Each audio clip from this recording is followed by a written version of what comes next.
Hi everyone, we're going to get started. I want to be respectful of everybody's time. My name is Carolyn Kain and I'm the chair of BostonSpedPac. For any new parents, welcome, and for any returning parents, welcome back. We're going to have a couple of things go on this evening. I'm going to go over the tips on how to advocate for your child, and then you're going to hear from a couple of our members about their own individual experiences in advocating for their children. And the second half of the meeting is going to be focused on a forum of the at-large city councilors who will be coming this evening. We're expecting to start that around 8 o'clock. I just want people to know that SpedPac is a volunteer organization, and while we use BPS's property, BPS does not endorse or support any type of candidate forum. That's not something that they do, so I just want you to know that that's a SpedPac issue only and not something that the district is putting on.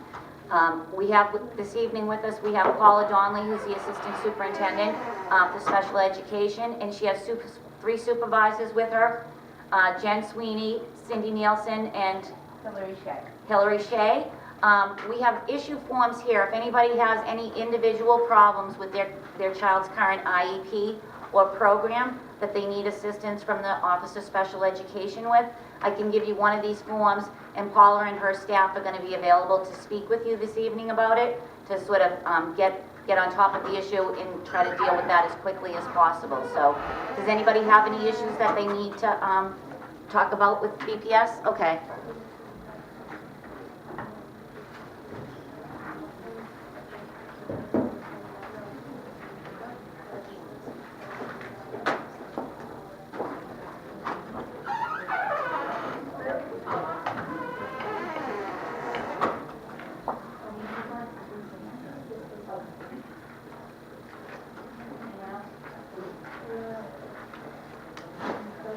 Anyone else?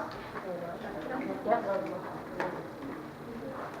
So if you could fill these out and then go to see Paula and members of her staff, they're going to be available to you, and that keeps the focus on the presentation for the evening while also getting your issues addressed. We also have them in Spanish. Does anyone need a form in Spanish?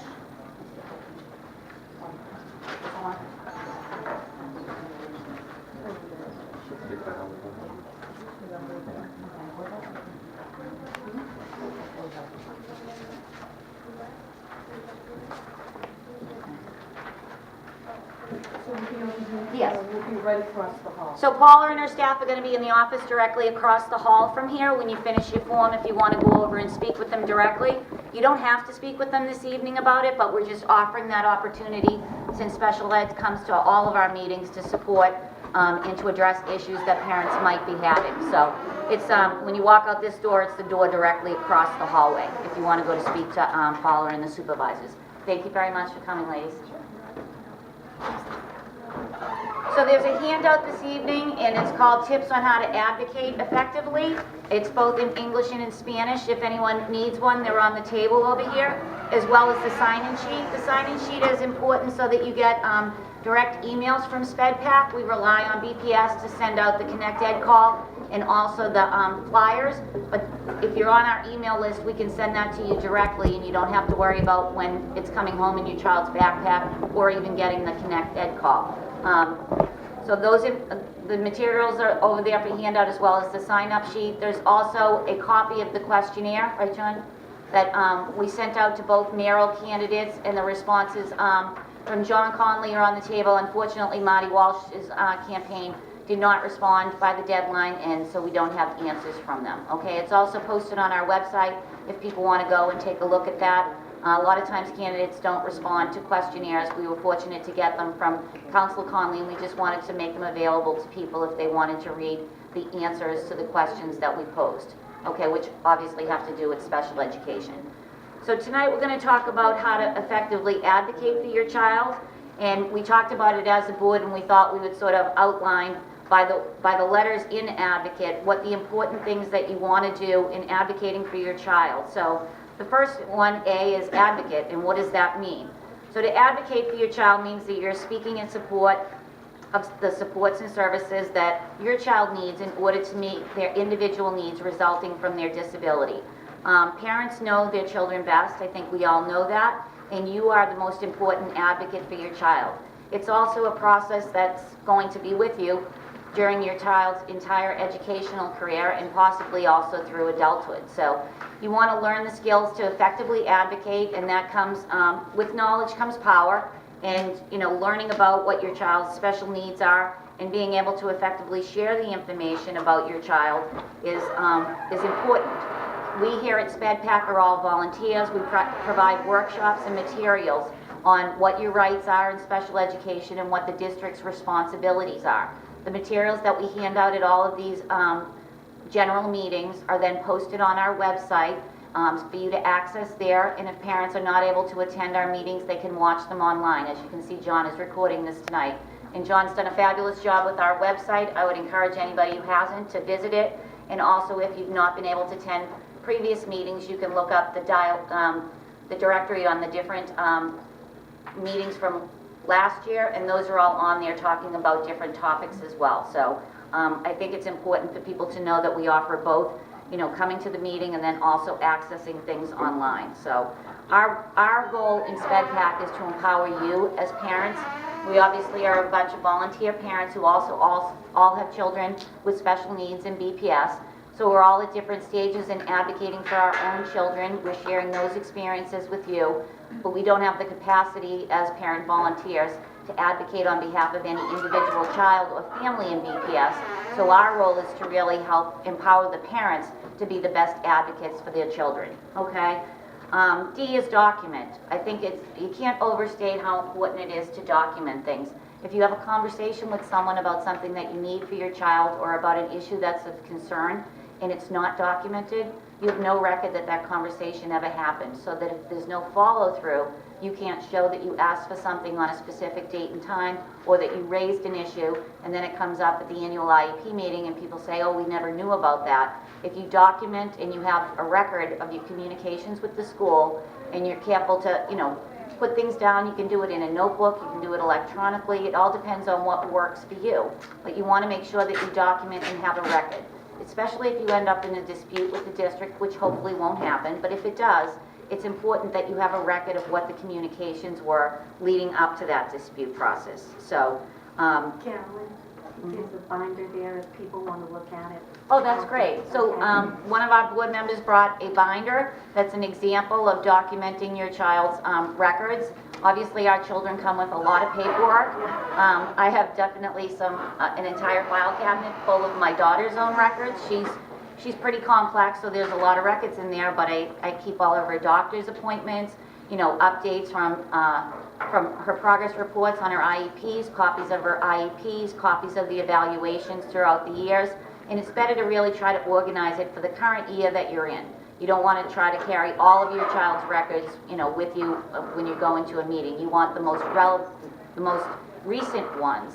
And I think that a 3-ring binder works for me just because you can drop documents into it with the 3-hole punch, take them in and out, and then sort them by, dividers. But whatever system works for you, you just want to make sure that you establish a system and that you stick to it. There's nothing more stressful than having the IEP meeting coming up and you don't know where the progress notes are, or you don't know where a copy of the IEP is, or you had an issue come up that you really want to address at the team meeting and you can't find the documents that go along with it. I'm certainly not going to claim to be the most organized individual. My husband would certainly attest to that fact. But trying to keep your child's records straight for the year, it's really an important tool, and it gives you a sense of calmness when you know that you're organized and things are set to where they need to be. So try to do that at the beginning of the school year and follow it along, even depending on when your child's meeting in, whether it's in the fall or it's in the spring. You want to have that record. So you can do it for the IEP period, or you can do it by the school year, whatever works for you. We also talked about your voice and how to use it effectively. Some parents are not comfortable speaking out at the meetings. A lot of us go to these meetings and there's 10 to 12 people from the district, and you, maybe your spouse, a family friend, someone that you've brought with you, but it's clearly on the numbers issue. Spanish.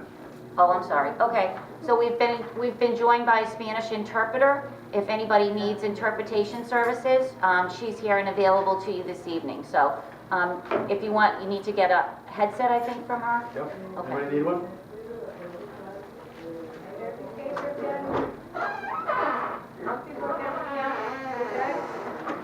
necesita equipo de traducción, por favor pase acá para darle un equipo de traducción. No, I'm okay, Verdian. Okay, very good. Yeah. Next time, maybe? Next time? Sorry. We can't get we try. If you need to get a translation in the future, let us know by either email or by the phone, and we'll try to help organize that. In the past, we've had several languages, and they haven't been used, so we try to reach out to the community. I call my friend, you working for my child, I come back from the... Okay, please. She We'll try. come. Very good. Yeah. Let us know, and then we'll try Because to... they don't speak English, I don't... I'm sorry. Also, okay. We're in the mark. No, she's all set. Someone else? Okay. Okay. All right, so moving on, anyway, with regard to voice and how you want to use it, what you say and how you say it is going to impact the way that people respond to you. So I know that going to an IEP meeting or even just a meeting at your child's school, it can be something that's very stressful or emotional, and we just want to encourage people to sort of think before they speak. It's sort of easier said than done, because we're all, concerned about our children and their welfare, and if something is not going well, you get really emotional about it, and it's just important to use your voice effectively. And if your voice is not, is not something that's controlled, or you're not using it in a professional way, it turns off the people that are listening to you. We just want to stress that, your voice is very important. Parents, what you have to say about your child is the most important information, from my perspective at least, with regard to what it is that your child needs, how they're responding to what's going on with them in school, what your feedback is, things that are going on at home that you need to share with the team that may be impacting how your child's doing at school, or they come home from school and they're not able to do their homework, and that's a difficulty. Is it because it's not modified? Is it because your child is working so hard during the day to hold it all together that them coming home with homework is just too much for them to deal with in their day? Those are all things that you want to talk about and express to your team, and yelling and screaming at team meetings or in meetings, it's just not going to get you the relationship that you want with the district. They are there and supposed to be working with us, and hopefully that is the case. But it's just a reminder to people that the emotion a lot of times gets in the way of the communication piece. And we want to make sure that parents know that you can get your point across more effectively when you do it in a very controlled manner. This was something the board discussed, and sort of how people become really upset. I know that I talk to parents all day long and the difficulties that they're having, and it is very emotional and they're very upset. But when you go into the meeting and you're going to advocate for something, how you use your voice and how you represent yourself is definitely going to impact the response that you get from the district, and the relationships that you have with your team. So I know that it's challenging. I find it that way myself a lot of times, but it's just a reminder to keep that in check to the extent it's possible. I'm not saying that there aren't occasions where things go in the opposite direction.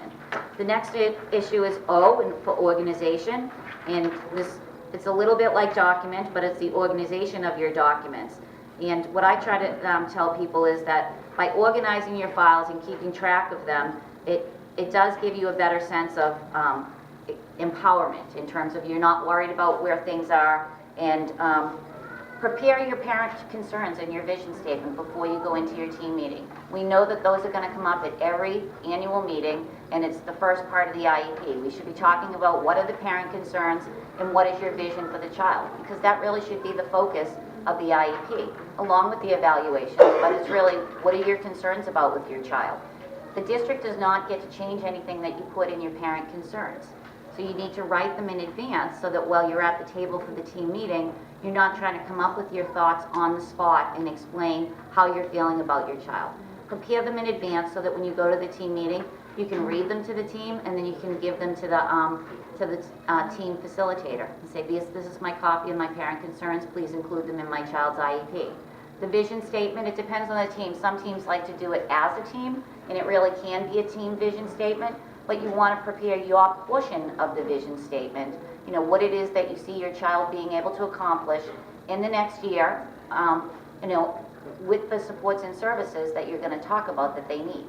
You know, is your child gonna improve one, you know, one grade level in reading? Is your child gonna be able to write 3 paragraphs independently? Whatever it is that your child needs to focus on, your vision is saying what you expect your child to be like when for that vision to come true, you know? Given the appropriate supports and services, I expect Mary to be able to, you know, read a book independently and write a 3-page or 3-paragraph summary about what she's read with supporting detail, capitalization, punctuation. You know, it's a little bit about like a goal, but it's a broader goal. It's encompassing everything that you want to see your child be able to do, whether that includes social skills that they need to develop, whether it becomes issues of getting better control of their behavior and managing their behavior effectively, because if their behavior is not being managed, then they're not accessible to learning. Behavior gets in the way of learning, because if the child's focused on having a tantrum, they're obviously not acquiring new skills or building skills to do something else. If behavior is an issue, then it's definitely something to look at. Is the behavior support plan working? Do you need the district to do a new functional behavior assessment? That's sort of important to children. Also, communication. Does your child know how to communicate effectively? Whether they're verbal or nonverbal, what is being addressed? Because communication is directly linked to your future cognitive potential. You have to think about it. Behavior is communicating something. It's just not doing it in the appropriate way. So behavior, communication, those are things that you also want to include in your vision statement and in your concerns, if those are areas of your child's needs resulting from their disabilities. Communication.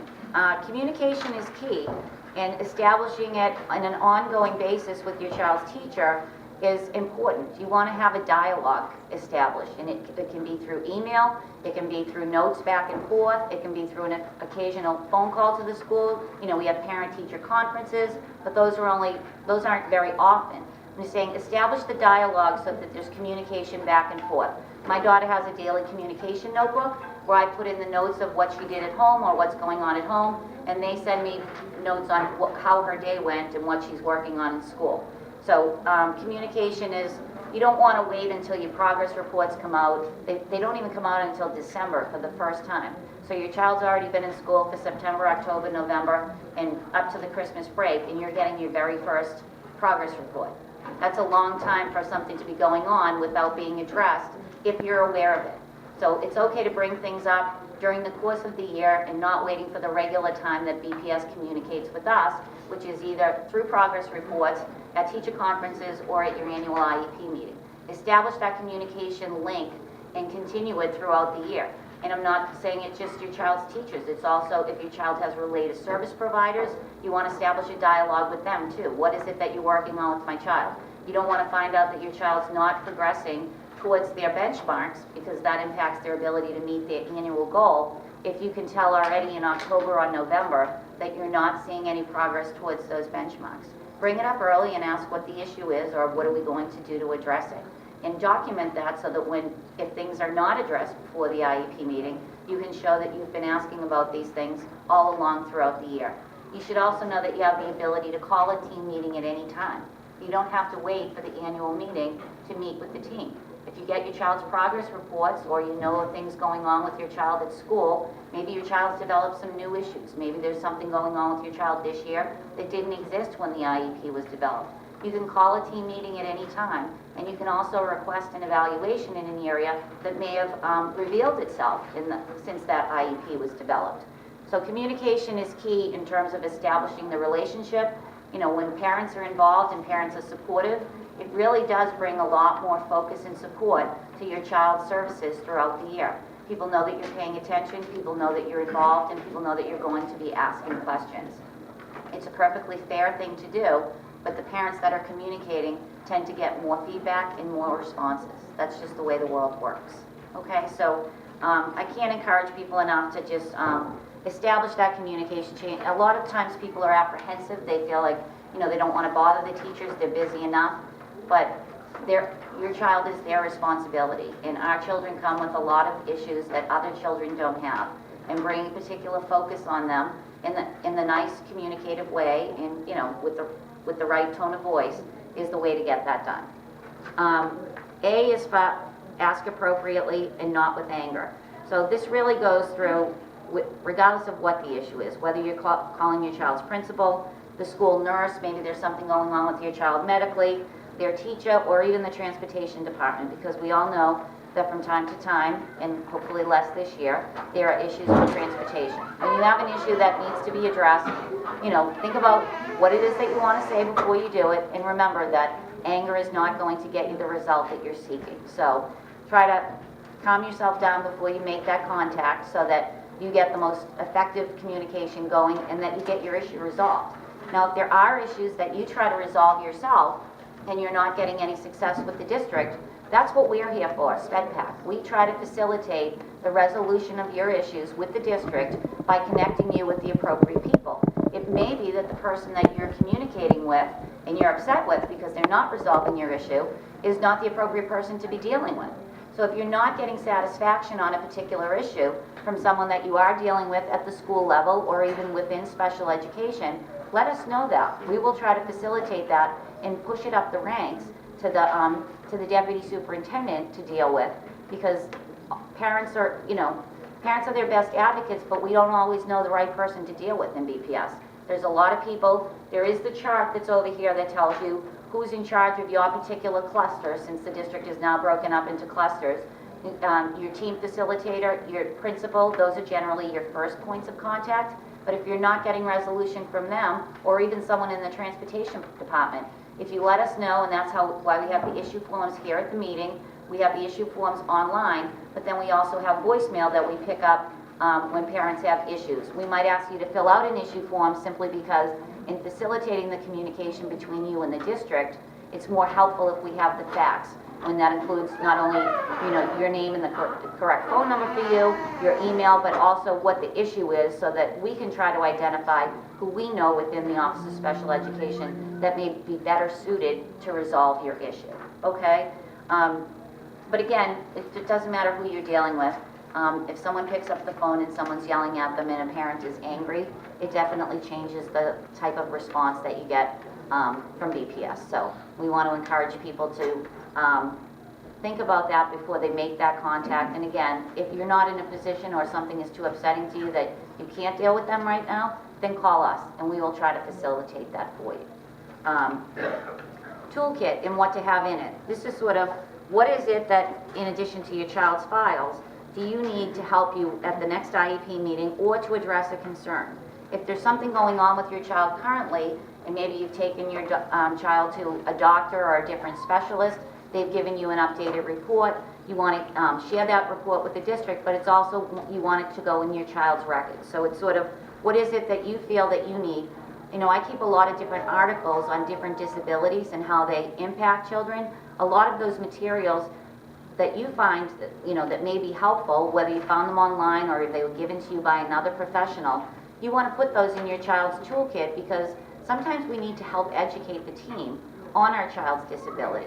There's nothing that says that everybody in BPS that inquires a child with special needs is familiar with a specific type of disability and how that disability impacts your child. For all disabilities, there's a spectrum and a range. It doesn't matter if your child has autism, an intellectual disability, a learning disability, whether or not they're verbal or nonverbal. All disabilities impact, children can have the same exact disability and present in completely different ways. So when you look at that information, what you recognize in your child with regard to that disability, and you want to share that information with your child's team. You don't want people to say, oh, well, we know autism and, my child, so we're all set with that disability. No, that doesn't mean they don't know how autism is impacting your child in their functioning. Some children with autism have very high skills, some children have very low skills, and it can vary. You can have high skills in communication, but socially, they're not able to have a conversation with people. So just know that whatever you feel is important to your child, to include it as something in your toolkit, and it's something that you build on across the years. Your child's going to change. Children don't remain the same. Their needs change over time. The challenges that they face will become different, and the types of services that they're entitled to across their educational year will also change as they age. once they hit 14, we're looking at transition services, and that's supposed to be based on what your child's preferences and interests are. And then how do we develop a transition plan with the appropriate supports and services and goals? Goals in transition can also be, to go out to the community and do food shopping, or go to the post office and, do the simple things that a lot of us take for granted that our children are going to require direct teaching in order to be able to do. So there is no finite group of things that can go in your toolbox, but what I say to people is, your child, we've all been on the internet, we've all been doing searches about disabilities, and we look at some things and we recognize them, and it goes off and you say, yeah, that's my child. And then you read other things and you're like, no, that's not my child at all. Save the ones that are your child and include them in, what your little toolkit for advocating for your child. And you want to make sure that, you bring that to people's attention and you share that information. There's nobody that's more invested in their child and the outcome for their child than the parent or the guardian of a child. I mean, we're in this for a lifetime. Your child's going to have interaction with the district for a very limited period of time in the scope of things in terms of their life. So you need to be your child's advocate from the beginning and throughout that process. You're the only one that's going to follow your child from grade to grade. Their teachers are going to change, their related service providers are going to change, the people that you deal with administratively are going to change. You're the constant in your child's life, and you have the most powerful voice to advocate for your child, that in order to do that effectively, you need to be prepared and organized and develop a system that works for you on documenting everything, so that when you're going into a meeting, you don't want to feel overwhelmed, and you're not, you want to feel that I know what I'm going to do, I know what I'm coming in here to achieve, I know what my concerns are for my child, and I'm going to help everybody focus in my child's meeting on developing an IEP that is child-centered and child-based. I mean, the IEP is individualized. The I in IEP is for individualized. And you want your child's IEP to be the most individualized document as possible, so that everybody interacting with your child throughout that IEP period can tell from that IEP what your child's needs are, what their areas of focus need to be, and what it is that you're seeing for your child's outcome in your vision statement. The parent concerns in the vision statement, a lot of people don't think they really matter. They're really supposed to help frame the entire IEP. We know our children, we know the concerns that we have for them, and we know where they're not succeeding and where their challenges are. And we want to make sure that everybody in that team meeting knows what our thoughts are on that issue. So it really should be focused that way, and then the team meeting starts after you give your parent concerns, because you've just now told the team what it is that you want to focus on. The people that work in special education choose it because they're really committed to our children. And there's a lot of good people on your team. You want to establish solid relationships with people so that that dialogue is not strained, so that it's, I'm in this to help my child, and I appreciate your support for my child. How can I support you? And I'll let you know how you can support me. It's a team process. Team is building. I've been fortunate to have wonderful teams in my daughter's school that I've been able to work with and dialogue with, but I also know that it might not always be that way. And so preparing yourself and making sure that you establish a system for yourself that you're comfortable with and that you're going to be able to take with you through all of the years of your child's educational life and up through 22 for a lot of us, that's something that you want to establish and be able to do. Educate yourself in the community. And I don't think that, with regard to educating yourself, obviously helping yourself to know what your rights are and to make sure that those rights are being respected in the IEP meeting, to make sure that the district is following the appropriate procedures. Those are things that we try to help you with in workshops here at SpedPac, and the materials that we put online for you to reference throughout the year. You can obviously have copies of those. You can download them at any point and take copies with you. Highlight what it is that you want to bring to people's attention at your child's meeting, or bring up as an issue that maybe the district's not following with regard to, like, the evaluation period. Are they past the time that they were supposed to evaluate your child?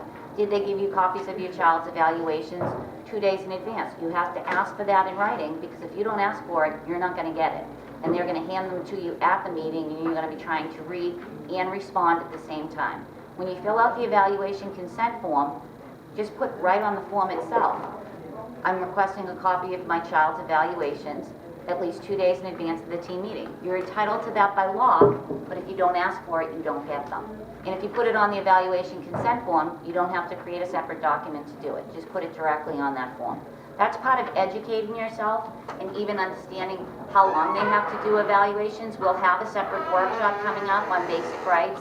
We do that once a year for parents, but the materials are also all already online.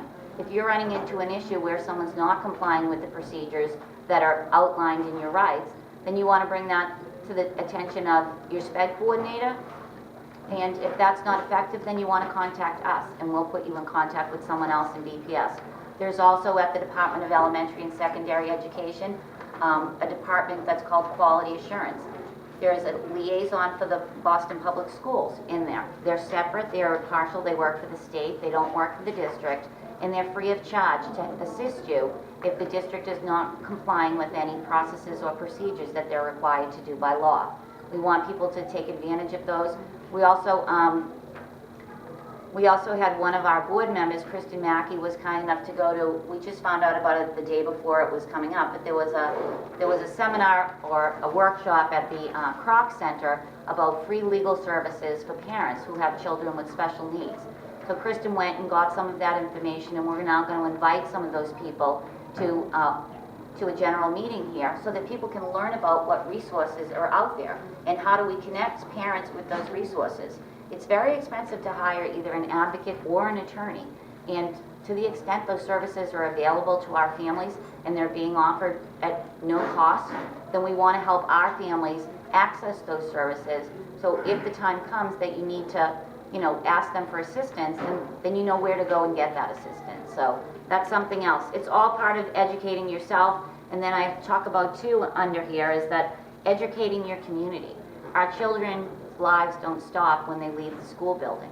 How is it that you're going to educate people in your neighborhood and in your community about your child so that they're an accepted member of your community? I mean, I know that when I go to an area or, I've taught the little kids on my street because I'm fortunate that I live on a street where there's a lot of younger children.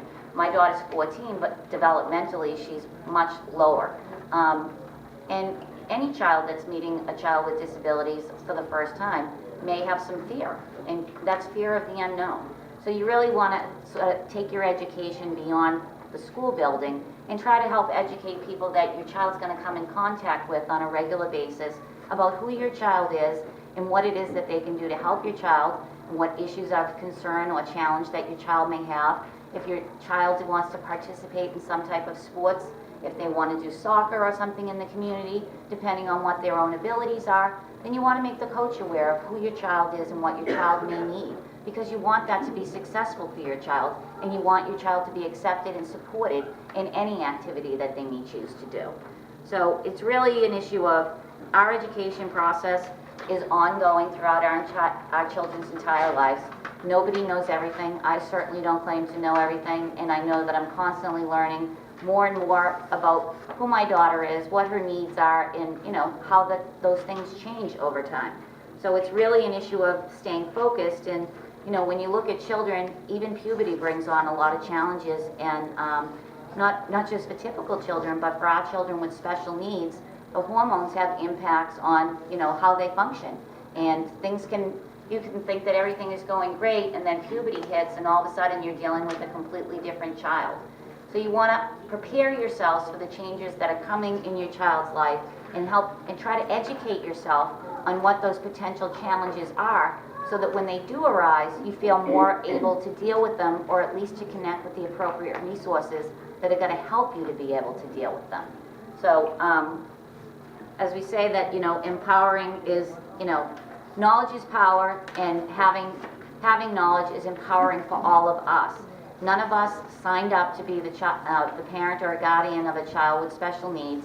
It was something that we all learned about in our lives, and something that we've tried to educate ourselves since we've had our children and since they came into our lives. And I think that what we need to accept for ourselves is that, it is an ongoing education process, and it is going to be a learning process. And I think that having a resource like SpedPac and having resources online is great, but I always find the best information comes from another parent. It really is looking to people that have been on the journey before you and, you know, helping to support you along the way. Parents will give you the straight up facts, and they'll tell you, do you know how to access this? This sort of the issues with Mass Health or PCA, or, you know, if someone has a child that's not toilet trained, do you know how to access getting pull-ups delivered to your house from Mass Health to your door, so that you're not, you know, still trying to find larger size pull-ups because your child has gone past the size and the weight of everything that they sell in the stores. I mean, the information that I've been able to access from other parents when I started my own daughter's journey was something that I can't tell you the value of. I mean, the laws and the regulations are one thing. It's the implementation of those laws and regulations that goes down a very different path, and sort of learning from other parents what's effective and what it is you need to know, whether it's about a disability, whether it's about an IEP team process, whether it's about specialists that you might want to contact, or who you've been to and what they know, articles on disabilities, or workshops, or programs, or even services for children with special needs. We're all the resources for that. It's not limited to myself, it's not limited to our board. We all bring those resources together. And if people have that information and they want to share it with us, then we can share it with the larger community. So I want to encourage people that we're all here to educate each other, and that educating each other makes us a stronger force overall, and that we've really spent a lot of time bringing attention to special ed in the Boston Public Schools, and we've met with a lot of success in the last couple of years, but we want to keep that momentum going. We're going to have a lot of changes coming up. You know, we're going to have a new mayor, there's going to be a search for a new superintendent, we're going to have a lot of new people on the city council, some of who you're going to hear from tonight, and we don't want things to change or to impact the success that, we don't want to regress in the success we've made, and we want to keep the momentum moving forward, because our children are entitled to the supports and services that they need to meet their own individual needs. It's not based on what the district has or who the district is or what the district has done in the past. It's based on what we're demanding from the district. And when we demand it as individuals, we want to do it as effectively as possible, but when we do it as a group, we also want to do it as effectively as possible. So, any questions? Thank you, Carolyn.